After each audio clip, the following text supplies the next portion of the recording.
దురదృష్టంలో అదృష్టం అంటే ఇదేనేమో.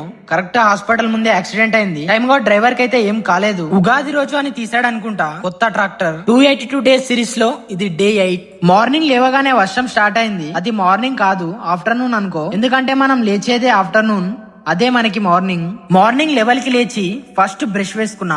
ఆఫ్టర్నూన్ అయినా వెదర్ చాలా కూల్ గా ఉంది, వర్షం వల్ల అనుకుంటా.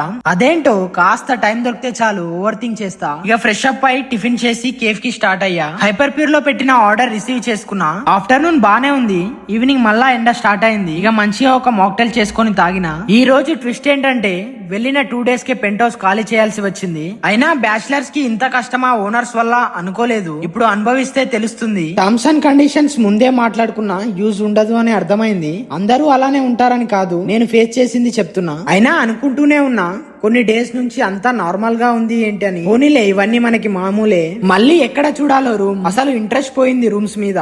మంచిగా మళ్ళీ విలేజ్ కి అప్ అండ్ డౌన్ చేయాలనిపిస్తుంది. కొన్ని మంత్స్ నుంచి ప్లాంట్స్ ని గ్రో చేస్తున్నా.